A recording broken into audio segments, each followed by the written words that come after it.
e do famoso autoconhecimento, que hoje em dia, infelizmente, banalizou com muitas fórmulas, com muitas formas, e a ideia aqui não é essa, né? Eu não vou chegar com absolutamente nenhuma fórmula para vocês de 5 dicas para não sei o que lá. Não, na verdade aqui vai ser uma provocação da gente colocar alguns fatos e algumas reflexões para cada um refletir consigo mesmo, que eu considero que é muito importante, principalmente no mundo hoje que a gente vê, justamente, né, de tudo muito pronto, de todas essas questões digitais que de fato são muito importantes, né, nos ajudam, facilitam muito, mas a gente tem que sempre ter em mente que o senso crítico e o critério do ponto de vista da mente, isso é imprescindível e a gente pode aprender, obviamente, com os antigos e se atualizando. Se atualizar é importante, então a ideia hoje vai ser a gente poder provocar, refletir e, como eu falei, poder trocar bastante em relação a isso. Tem uma analogia que eu gosto muito, que eu aprendi, né, nas aulas de filosofia, que é a analogia, né, a metáfora da poça d'água, que vai dar um chão para a gente pisar na ideia que a gente vai trocar hoje. O que consiste essa questão da gente pensar na poça d'água, né? Então vamos supor que todos nós aqui estamos num teatro. E nesse teatro tem um palco e nós vamos dividir a humanidade em 3 grupos. Vamos dividir a humanidade em 3 grupos. O primeiro grupo, ele chega nesse teatro, ele chega nesse palco, e aí ele vê essa poça d'água, todo mundo sai correndo, chuta a poça d'água, bagunça tudo, faz uma lambança só, e simplesmente nem olha para trás. Que se vire, porque alguém vai arrumar isso aí depois. Esse é o primeiro grupo da humanidade. Vem um segundo grupo, que entra nesse palco, vê a poça d'água, chuta tudo, faz uma bagunça, uma lambança, mas aí alguém vira e fala assim, porra, a gente sujou ali, o que será que a gente vai fazer com isso? E alguém fala, de fato, é injusto, né? Porque quem vai chegar depois, vai ver tudo bagunçado, alguém vai ter que limpar. Como fizemos isso, vamos dar um jeito. E aí eles começam a arrumar uma forma de tentar solucionar aquele problema que é da poça d'água, e aí eles encontram roda, eles encontram pano, e eles começam ali a secar, dá certo, eles secam, quando eles estão indo embora, alguém olha para trás e a poça está lá de novo. E eles vão, pegam o rodo, pegam o pano, limpa, quando estão indo embora, a poça está lá de novo. Aí eles falam, bom, pelo menos a gente tentou. Pelo menos a gente tentou, mas a poça continuava lá. E eles saíram. E aí vem um terceiro grupo da humanidade, que entra nesse palco, vê a poça d'água, suja tudo, como vocês já sabem, alguém olha para trás e fala, bom, isso é injusto, precisamos solucionar, pega o pano, pega o rodo, limpa, quando está indo embora, retorna. Limpa quando está indo embora, retorna a poça d'água. E aí até que alguém olha para cima e faz a seguinte pergunta, que é esse chão da nossa ideia hoje, que é, da onde está vindo a poça d'água? Da onde está vindo? E até que, enfim, alguém olha para cima e vê que tem uma goteira. Ou seja, não ia adiantar nada ficar ali com o rodo e com o pano, você ia passar anos e anos e anos, e a poça ia estar ali de novo. O que essa metáfora, que ela é tão simples, diz para nós? Justamente a diferença daquilo que a gente fala do universo, né, da psicologia, da psicanálise, que é a diferença entre causa e sintoma. Causa e sintoma. Todos nós temos os nossos sintomas. Alguns a gente chama de que são psicossomáticos, que seria alguma questão emocional que se manifesta no nosso corpo. Pode ser uma alergia, pode ser que seja emocional, uma dor de cabeça pode ser que seja emocional, uma dor de barriga pode ser que seja emocional. Então, quando a gente olha, esses são os sintomas, mas qual que é a causa desse sintoma? E isso dá trabalho. Descobrir a causa de um problema dá trabalho, leva tempo. E a gente cai justamente numa questão filosófica que é do utilitarismo versus o processo. Do utilitarismo versus o processo, um filósofo polonês chamado Zygmunt Bauman, ele falava e ele traz para nós a ideia do mundo líquido, como se fosse o amor que escorre pelas mãos, ele diz para nós. Onde nada dura, nada é sólido, nada consegue, de fato, se consolidar ali. Porque é aquilo, né? E lógico, né? Não cabe um julgamento, porque no mundo de hoje, que nós somos pressionados, produtividade, todas essas questões, é muito mais fácil você tomar um remédio para continuar trabalhando do que você parar para pensar de onde vem a dor de cabeça, né? Porque nós somos, como eu disse, pressionados a agir dessa forma. Mas se você não se questionar e não virar esse holofote para se questionar de onde vem essa dor de cabeça, todas as vezes que essa dor voltar, vai voltar muito pior. Então, quando a gente pensa nessa diferença de sintoma e causa está justamente aí. no trabalho que isso dá, e que no caso do nosso tema aqui hoje da saúde mental, que é você propor de fato estar presente naquilo que nós chamamos da terapia. Né? A terapia, claro que existem, hoje menos, mas ainda assim um gigante julgamento de que é coisa para louco, que eu não preciso, eu me resolvo sozinho, enfim, né? Cada um aí com as suas ferramentas. Mas colocando um pouco mais de luz nessa questão da terapia, né? Não só eu atendo, mas como também sou paciente, né? É importante estar dos dois lados para entender o processo. Eu costumo falar que a terapia, muito mais do que duas pessoas ali trocando, representa um lugar onde, na maioria das vezes, a ideia é essa, que você não seja julgado. Né? Para isso que serve a terapia. Onde você vai ter uma pessoa que vai conseguir... A gente tem até uma brincadeira que a gente fala bastante na psicanálise, né? Que nós ouvimos o que o paciente não fala. Isso é muito interessante. Como é que eu vou ouvir o que o paciente não fala? Justamente quando eu presto atenção nesses sintomas. Quando ele traz o excesso demais numa fala, eu olho para aquilo que ele não falou. E aí o Freud, né, o grande pai aí da psicanálise, criou a psicanálise, ele fala algo que é fundamental, gostaria que todos prestassem atenção e refletissem consigo mesmo. Né? Ele fala o seguinte, ó, todo excesso é uma falta. Olha que profunda essa reflexão. Todo excesso é uma falta. Ou seja, nenhum excesso é positivo, mas claro que cada um aqui busca, como eu falei, formas de sobreviver. Mas é importante você saber que está fazendo isso. A questão não é somente fazer ou não fazer, mas saber o porquê está fazendo. E para isso que a terapia serve, no meu caso, para isso que a filosofia serviu e serve, que é justamente para eu poder refletir sobre o porquê eu faço algo. Né? Dentro do universo da psicanálise, a gente acredita muito numa questão do inconsciente, né? Que é aquelas atitudes que nós tomamos e nós não percebemos o porquê nós estamos fazendo. Porque existe um pano de fundo ali, que é justamente uma das definições quando a gente pensa no sentido da saúde mental. O que significa saúde mental? Vou dar o significado da OMS, que fala que a saúde mental é um equilíbrio, pelo menos a busca de um equilíbrio, psíquico, físico e social. Olha que interessante. A definição de saúde mental é um equilíbrio físico, psíquico e social. Ou seja, físico, porque existem todas essas questões hoje que nós já entendemos que o emocional não é só uma coisa abstrata. A mente não é somente algo abstrato e subjetivo. Quando a gente pensa, por exemplo, em doenças como a depressão, quando você pega um cérebro, né, ali mais para a questão da neurociência, você vai fazer ali a ressonância, tudo.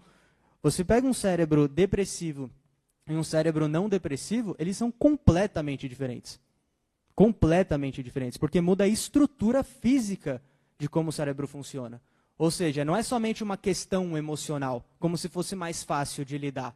Eu atendi uma paciente uma vez, dentro dessa questão que a gente fala hoje, né, que tudo é emocional, e eu lembro dela estar ali relatando uma série de questões que ela estava sofrendo, e ela falava assim, não, porque teve uma vez, inclusive, que eu estava andando na rua, e aí eu senti o meu corpo direito ficar meio adormecido, senti que ele dormiu, e aí eu desmaiei, mas o médico falou que era tranquilo porque era emocional.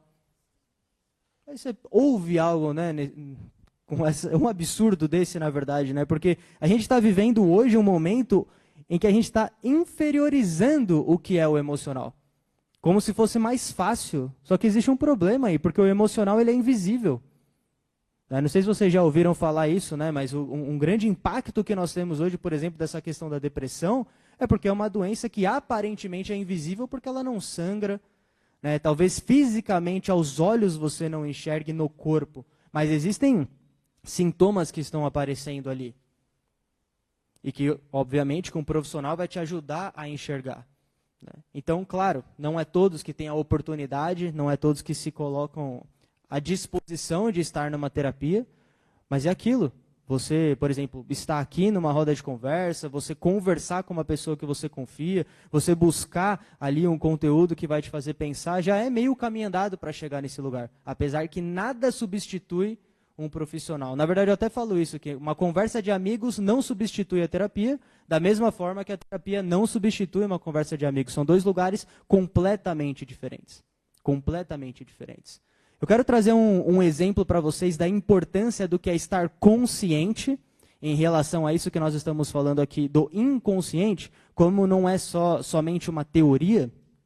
Eu tenho um trabalho específico com relação a luto, né? Pessoas que passam pelo processo de luto, que é a perda de algo, né? Todas as vezes que nós nos deparamos na vida com o irreversível, nós estamos num processo de luto. Isso é o luto, entrar em contato com o irreversível.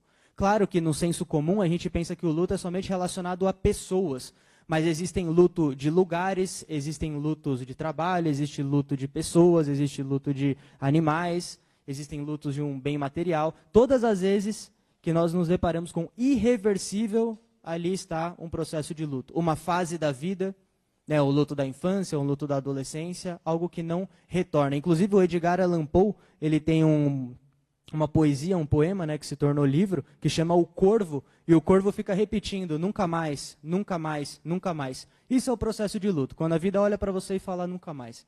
E é interessante pensar nisso do ponto de vista da saúde mental para nós refletirmos aqui juntos, porque eu atendi uma paciente e ela tinha perdido o marido havia falecido, ela tinha 42 anos, e ela entrou num processo de luto severo, e eu deixo claro que luto não tem validade, o processo de luto não tem validade. A gente vê umas besteiras por aí de que, 6 meses e ainda está assim, 2 anos e ainda está assim. Não tem processo de validade. Inclusive, até os estágios do luto que nós falamos, né, que são 5, também não acontecem numa ordem. Então, é muito pessoal de cada um, apesar da gente conseguir mapear esse processo. Essa paciente passando por isso, então ela tinha os restaurantes que ela ia com o marido, tinha alguns programas que ela fazia. E ela continuou fazendo esses programas, entrando naquilo que a gente chama do processo de negação, né, a dificuldade de aceitar que aquilo havia acontecido, muito doloroso. Só que o que ela percebeu e onde entra o inconsciente aí, para a gente refletir aqui? Por quê?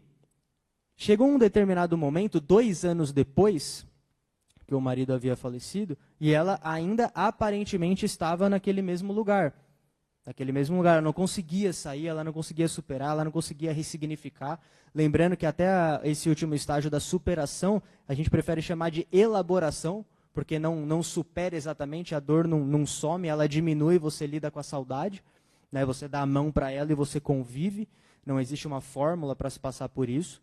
Só que o que ela percebeu, isso em terapia, que ela teve muito mais atenção, amor e acolhimento das pessoas, da família, dos amigos, das amigas, passando por isso.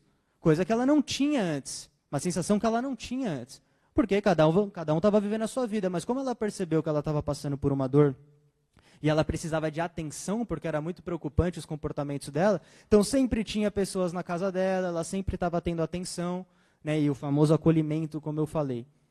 Então eu questionei para ela, né, claro que dentro ali de um processo já há 2 anos, então a gente tinha intimidade para poder fazer essas provocações, né, não foi à toa, mas eu questionei para ela, né, o quanto talvez para ela poder pensar se ela não estava de alguma forma sabotando o próprio processo dessa elaboração, achando que ela ia perder essa atenção e esse amor que ela estava recebendo. E ali, obviamente, que caiu a ficha dela. Que de fato, sim, isso estava acontecendo. Fez sentido para ela, não é uma verdade absoluta, mas fez sentido para ela. Isso é agir de forma inconsciente. É nesse sentido, por isso que eu falei, não é uma ideia abstrata, não é uma questão de crer ou não crer. A gente pode usar outros nomes também, a neurociência, inclusive, fala, né, que o que seria o nosso inconsciente da psicanálise é como se fosse um reservatório de memórias, de banco de dados infinitos, de algo que a gente desconhece.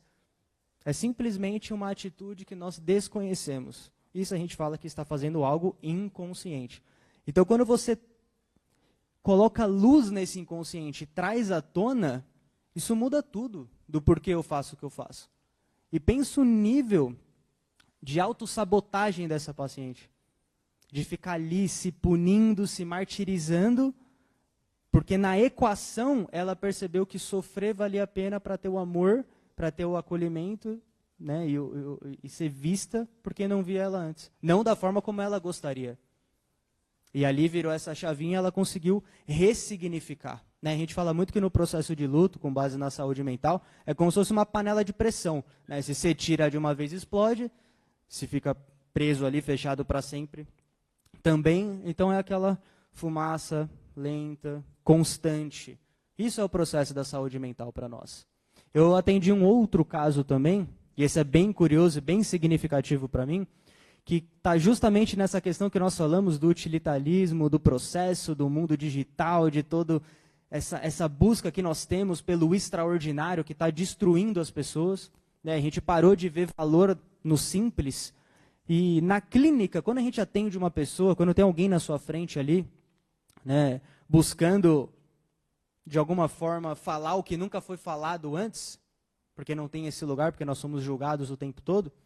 Eu estava atendendo essa mulher, ela tinha 65 anos, e também um caso de luto, e aí ela perdeu o marido, e aí 1 ano e meio depois, eu lembro que ela chegou, já atendia ela há 4 anos, então também já tinha uma intimidade, e eu lembro que ela chegou um dia com um sorriso diferente. Sorriso diferente, um sorriso que eu nunca tinha visto nela. E aí eu lembro que eu brinquei com ela e falei, mas o que aconteceu, né? Que você está com um sorriso diferente hoje? Aí ela falou, não, aqui no trabalho está dando tudo certo. Ela é manicure, né? Ela falou, não, está tudo certo, entrando muito cliente, eu mudei de salão. E eu deixei passar, mas sabe quando aquele sorriso não me convenceu? Apesar de ser verdade o que ela falou, mas não me convenceu. Eu falei, não, esse sorriso aí está diferenciado. E aí passou mais um tempinho, ela falou, passou a sessão, mas no final eu insisti de novo e truquei ela, né? Falei, desculpa, mas a gente já tem intimidade para isso, esse seu sorriso tem alguma coisa que você não está me contando. E aí, eu juro para vocês, ela parecia, né, no sentido do estereótipo, né, ela parecia uma adolescente de 15 anos que ela colocou a mão no rosto assim e fez assim, eu beijei ontem. E aí o que acontece, né? E com um sorriso no rosto, um sorriso que eu nunca tinha visto, de 4 anos, difícil, porque, olha que interessante, né? Triste e interessante, né? Ela chega até a terapia porque ela está buscando força para divorciar do marido, para se divorciar do marido. Né? Porque ela sofria, em si, uma série de violência, então ela busca ajuda para sair dessa situação, só que nesse meio tempo, o marido morreu. E ela fala, putz, eu cheguei aqui para me separar, me separei de outra forma, como é que eu lido com a culpa? Enfim, foi virando uma bola de neve e a gente foi tratando sobre isso. Né? Só que ela falou, ela já não se sentia mulher há muitos anos, porque ela foi julgada quando ela começou a se relacionar com outra pessoa. Né? Nossa, mas... E é isso que eu falo do relativo, que é muito pessoal de cada um refletir. Dependendo da pessoa é já, dependendo é ainda. Ainda 2 anos? Nossa, já 2 anos? Depende muito. No caso dela, a galera julgou como ainda. Então, ela me falou que beijou e tinha sido como se fosse a primeira vez, até porque o primeiro namorado tinha sido o marido, então ela já teve poucas experiências. E ali eu lembro de ter feito uma reflexão interessante, sozinho depois, né, refletindo, do poder, nesse sentido, que a clínica tem, e eu busco de alguma forma replicar isso para a vida, não que seja fácil, mas é uma busca, né? Como eu falei, não tem exatamente uma fórmula, de que, olha que interessante, né? Aquele sorriso, por conta de um beijo que para alguns pode ser tão simples, tão banal, foi uma baita vitória para a gente.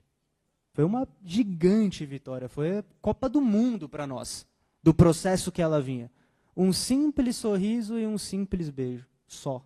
Da mesma forma que para muitos pacientes que conseguem chorar, às vezes só lacrimejar, também é uma vitória gigante, porque ali ele rompeu com um processo de resistência dele. Então, claro, eu estou falando aqui de um ponto de vista profissional, mas se nós pegarmos a mensagem que está por trás disso e refletir das nossas próprias vidas, não é uma questão de você descer a sua régua, mas a questão é saber aonde está a sua régua. Aonde está o critério do porquê você faz o que faz, do porquê não faz o que não faz? Isso é muito importante para nós. Critério. E refletir justamente sobre esse mundo líquido, sobre essa pressa que nós vivemos, está numa conversa, está num diálogo, está num vídeo, está num livro, está no simples. Não está no fácil, porque eu sei que não é exatamente fácil. Mas uma curiosidade para vocês, eu sou um entusiasta, né, da literatura, dos livros. Nós pensamos mais ou menos em média, de 800 a 1.000 palavras por minuto.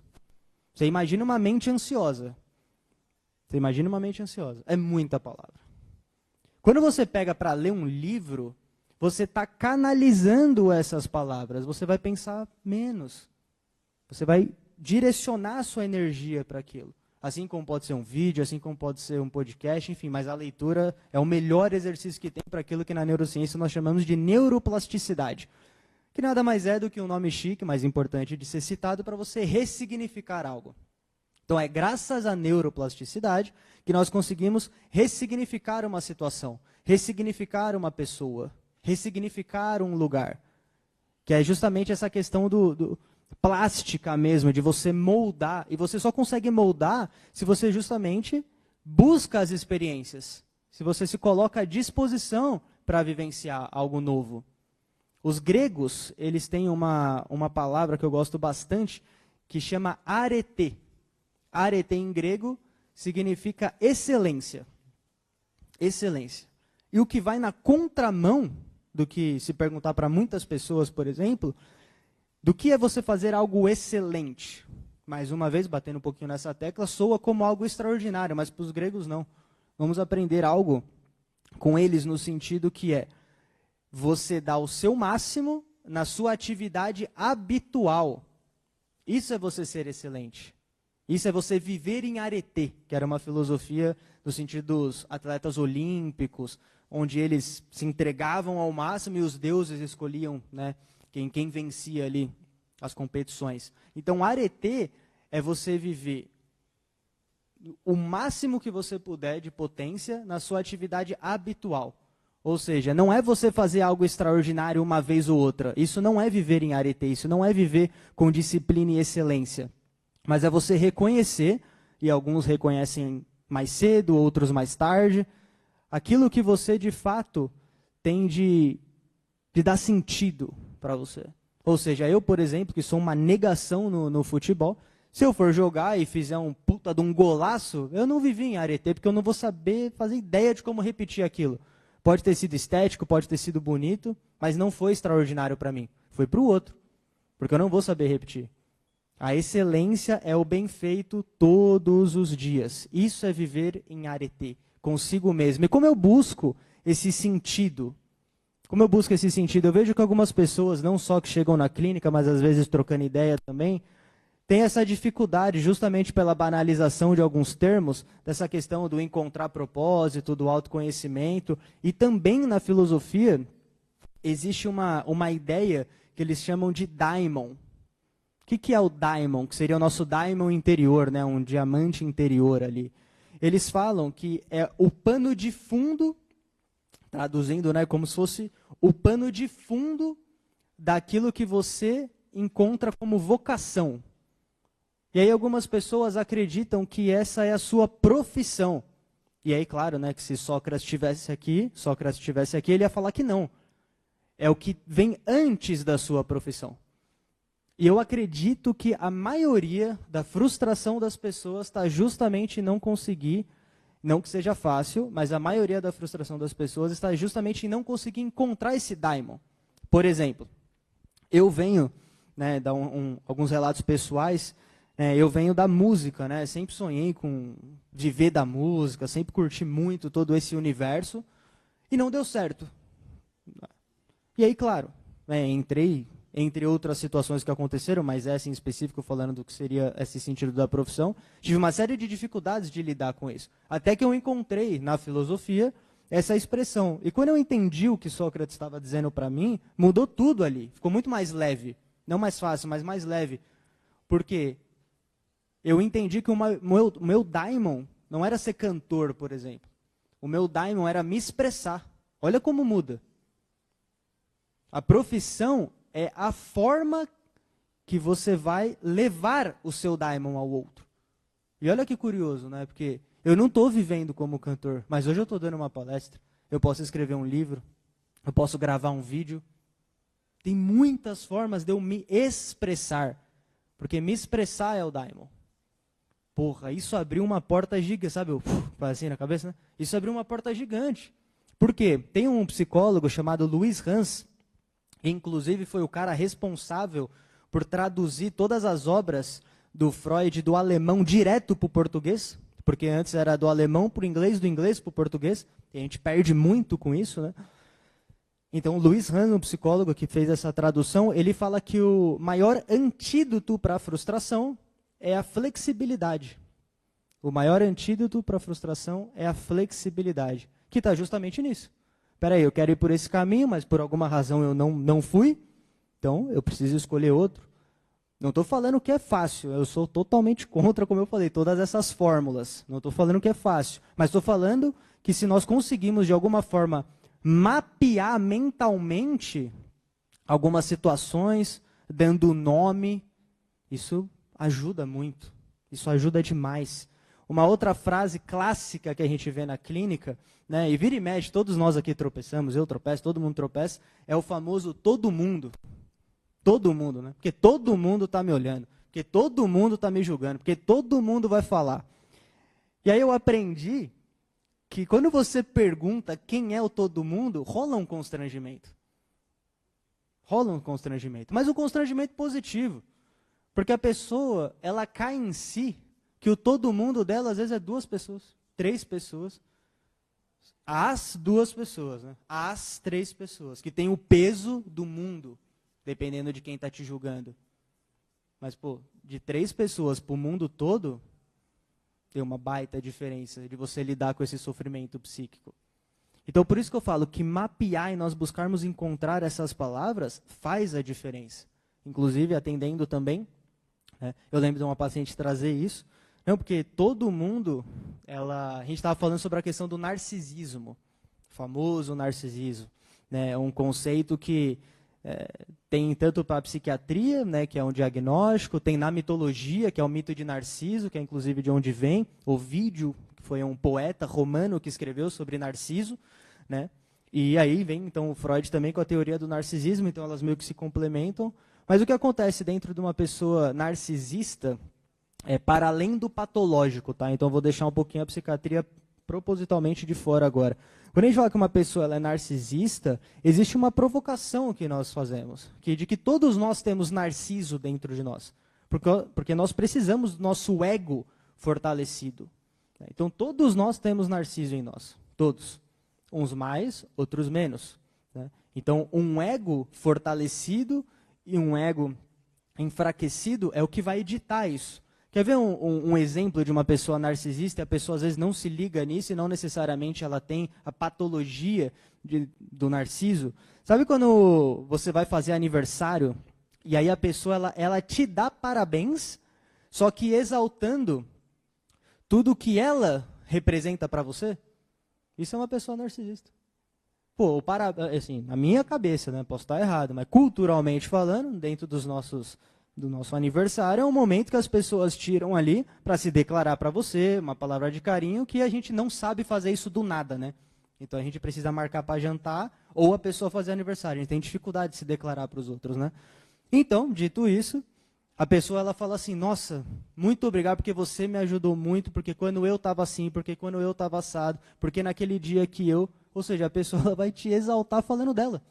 Isso é um traço narcisista. Não quer dizer que essa é uma pessoa maligna. Não, ela não reconhece.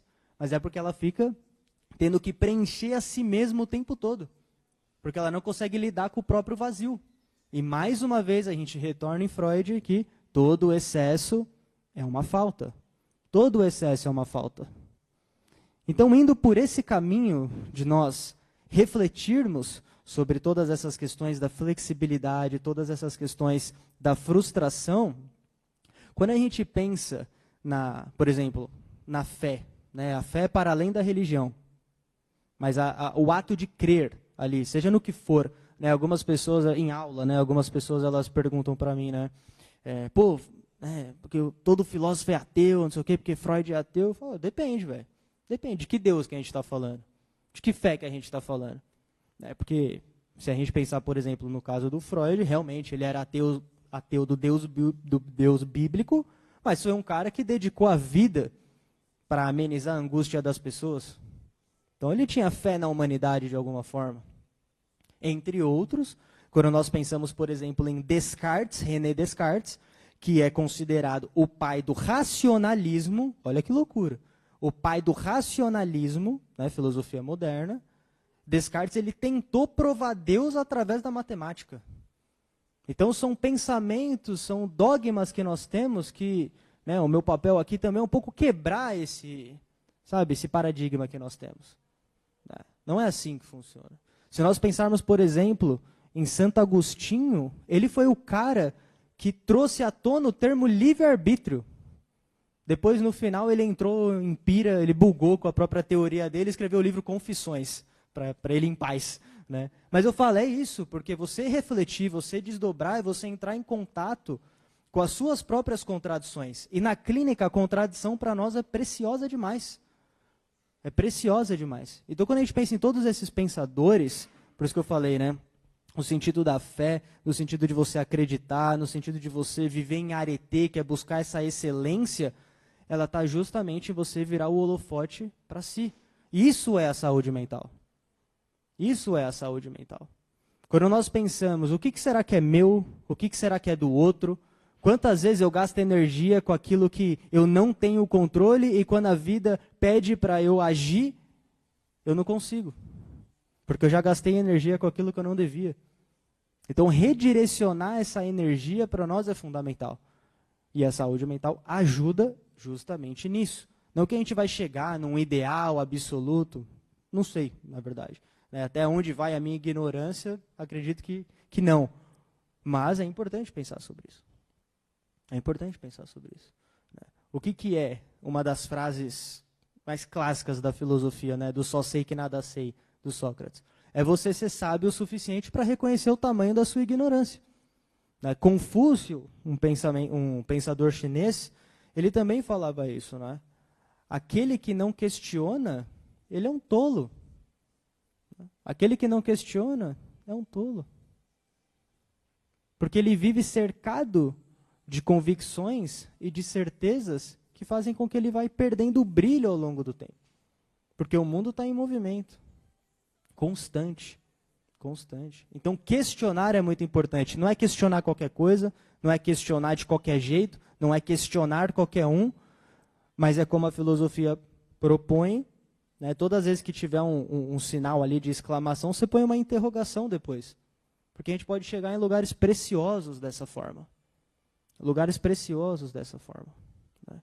Eu lembro de, na verdade, no final, no meio do ano passado para o final, né, o que a gente chama de testemunho filosófico, que eu vou dar aqui, dentro dessa reflexão daquilo que nós falamos das comparações, que a gente vive se comparando o tempo todo, né? Que entra nessa questão que a gente falou do todo mundo.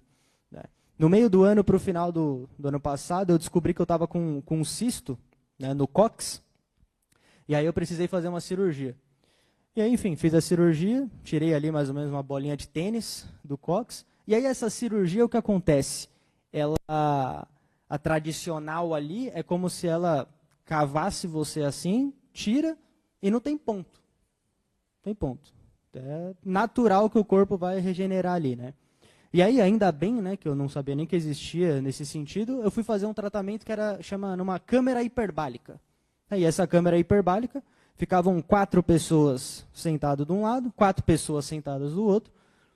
Assim, não dava nem para ficar em pé, era bem fechado assim. Vi várias crises ali de claustrofobia. Bem fechado ali, 4 pessoas na frente e tal. Só que você via as pessoas, aí você não sabia o que o outro tinha.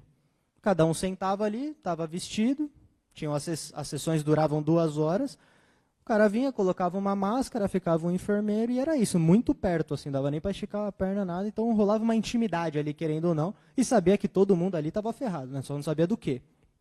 Algumas pessoas dava para ver, mas a maioria das pessoas não.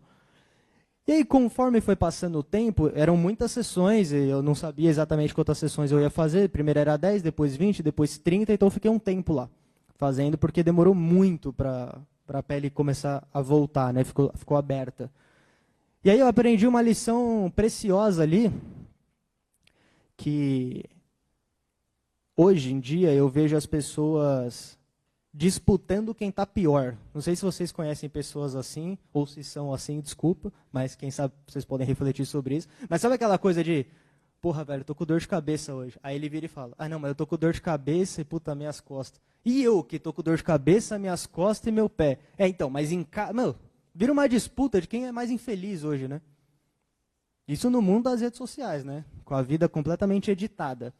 Mas eu percebo que a gente fica disputando quem está mais cansado para justificar um sofrimento, porque o mundo não justifica, né? Porque você tem que agradecer por isso, essa positividade tóxica, né?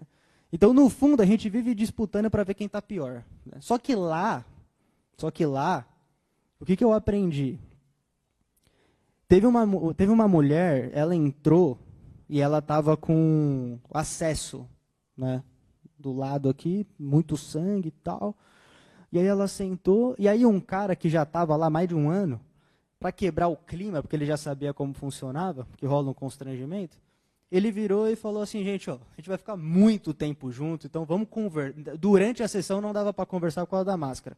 Mas antes e depois dava, tinha uns minutinhos ali, porque até tirar toda a pressão da câmera para você sair, dava para trocar uma ideia. E aí ele falou, bom, para quebrar o clima, então o que cada um tem aqui? Quem quiser falar. Né? Eu tenho isso, eu tenho aquilo, eu tenho isso. Então era mais ou menos isso, assim, porque eu tenho um cisto, não, porque eu tenho um câncer, não, porque eu operei, porque eu amputei, porque caiu uma árvore em mim, era assim. Né? E aí eu vi que uma menina, a mulher, né, na verdade, ela começou a ficar meio coagida, assim, ela começou a chorar. Chorar não, assim, mas sabe ficar emocionada, lacrimejar? E ela falou, gente, desculpa, eu tô com vergonha. Porque ela tinha colocado silicone. Né, e aí ajudava na cicatrização. E ela olhou para o lado e ela falou, velho, tá todo mundo, porra, né? Então ela falou, velho, tô até com vergonha. E aí uma mulher que estava do lado dela, eu olhando aquilo, né, tinha falado também, a mulher que estava do lado dela, estava no 3º câncer, estava assim, puta, ferrada, né? Mas com um discurso assim de muita fé, né, nesse sentido que a gente está falando, de crer na melhora ali. E ela virou para a menina e falou assim, não, mas você tem que falar. Porque se você colocou é porque você estava infeliz. Você sofria com uma baixa autoestima. Se você estava em sofrimento, então é justo que você compartilhe sobre isso aqui. E aí ela começou a falar, enfim, virou um diálogo, depois teve a sessão, depois terminou. Então aquilo mudou. E aí eu percebi, eu falei, puta, velho. Não que quem fala isso fora de lá não esteja, porque eu tenho certeza absoluta que sim. Mas quando você realmente está num lugar que você olha para as pessoas que não tem para onde correr, não tem o que disputar, ali de fato ninguém concorre para ver quem está pior. Ali todo mundo deu a mão e falou, brother, vamos junto, sabe? Então eu tirei uma reflexão interessante dessas sessões, assim, que era justamente isso, como a comparação ela depende muito do meio onde nós estamos. Ela depende muito do meio onde nós estamos, de quem puxa a nossa mão. Porque num momento raso, num momento até genuíno e digno de revolta, porra, a mulher do lado dela podia falar, minha filha, realmente fica quieta porque não tem condição, né? Mas não. Isso no raso, mas não. Pelo contrário, pegou a mão da mulher e falou, velho, se você sofre, nós estamos juntos. Não interessa quem sofre mais aqui. Não interessa os motivos de quem sofre mais aqui. Se você sofre, eu também, vamos junto. E ali eu entendi, porque assim, tem uma questão na experiência pessoal, que uma coisa é você ter o discurso. Então você estudar, você ter o discurso, você falar. Outra coisa é viver. Né? Tem até um livro do Sun Tzu que chama Arte da Guerra. E ele fala exatamente isso. Né? Ser guerreiro é uma coisa, estudar sobre a guerra é outra. Então ali eu entendi uma palavrinha que todos conhecem, que eu vou compartilhar, que é empatia. Empatia. Todo mundo sabe o que é empatia. Eu até brinco na clínica, às vezes, para perguntar para as pessoas o que elas acham sobre as palavras, porque no dicionário todo mundo sabe o que significa aqui. Mas empatia para mim é uma coisa, para você é outra, isso muda. Então eu preciso entender qual que é a sua empatia. Né? E ali eu entendi o que está escrito, vivenciando, que, ao contrário do que muitas pessoas possam pensar, ainda que genuinamente buscam fazer isso, empatia não é se colocar no lugar do outro. Não existe isso, é impossível, porque se eu me colocar no lugar do outro, eu vou ver o mundo do meu ponto de vista no lugar do outro. Empatia não. Empatia é, eu não entendo a sua dor, você não entende a minha, mas as nossas fragilidades se conectam. Então eu não te julgo, você não me julga e a gente segue junto. Isso é empatia. Não é se colocar no lugar do outro, porque esse é um exercício que a gente sempre vai fracassar e vai acabar julgando. Então eu não te julgo, você não me julga, mas vamos dar as mãos e vamos em frente. Se está certo, se está errado, não sei. Estou apenas compartilhando, como eu falei, provocações e reflexões daquilo que nós possamos enxergar como aquilo que melhora a saúde mental. Que a saúde mental não está só no tratamento, apesar de muito importante. Mas ali, entre elas, aquela mulher ajudou a outra na saúde mental dela. Que provavelmente, se ninguém tivesse falado nada, e não que deveria ter falado, mas se não tivesse falado nada, ela teria saído muito pior do que ela entrou. Isso não aconteceu. Então, uma palavra, um abraço, um olhar, isso pode realmente contribuir muito com a vida do outro. Isso é a empatia. E não forçar uma empatia é muito importante também. Tá? Não forçar uma empatia é muito importante também. Mas a busca por ela é fundamental. A busca por ela é fundamental. Eu lembro que uma vez eu estava estudando e aí eu ouvi uma frase do Nietzsche, assim falou Zaratustra na obra dele, que ele fala o seguinte: é simples, mas é difícil colocar em prática. Mas é o que eu desejo para vocês, né? Que ele fala o seguinte: aquele que tem um bom porquê suporta quase qualquer como. Aquele que tem um bom porquê suporta quase qualquer como. Então, quando a gente pensa no daimon, quando a gente pensa na empatia, quando a gente pensa em arete, quando a gente pensa em todos esses símbolos, todas essas palavras que representam uma experiência, eu acredito que esse é o nosso bom porquê. Esse é o nosso bom porquê. Para suportar os nossos quase qualquer como na vida. Porque é aquilo. Eu vejo hoje o estoicismo, que está muito em alta nessa questão. Eu até brinco, que de fato você ser estoico é muito difícil. Muito difícil. É que hoje tem os estoicos Nutella da internet. Você viver a filosofia do estoicismo é muito difícil. Que é justamente essa. O estoico é uma filosofia que lá atrás, com Zenão, foi o primeiro estoico, digamos assim, ele falava que era justamente isso. O estoico ele sabe o que está no controle e o que não está no controle. O que é meu e o que não é. Então, se está no meu controle, eu vou agir. Se não está, eu não vou agir. Isso é o estoicismo raiz, digamos assim. Pô, vai viver dessa forma. É difícil? Falar é muito fácil. Mas é o que eu falo. Ter as palavras para nós é fundamental porque elas servem como um símbolo de tradução para você agir. E como que eu vou saber o que é meu e o que não é? Saindo um pouquinho desse campo filosófico, tem um lugarzinho no nosso cérebro que chama engrama. Engrama. E ali fica registrado aquilo que nós chamamos de memória de aprendizagem. Memória de aprendizagem. Então a gente pode começar com um exemplo simples e depois ir para um maior, digamos assim.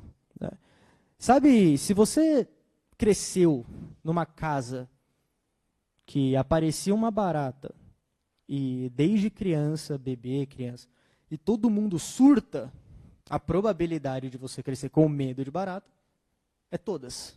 Certo? Esse medo, o medo que você viu no outro, você aprendeu com ele. Fica registrado aí, nesse lugar, em grama.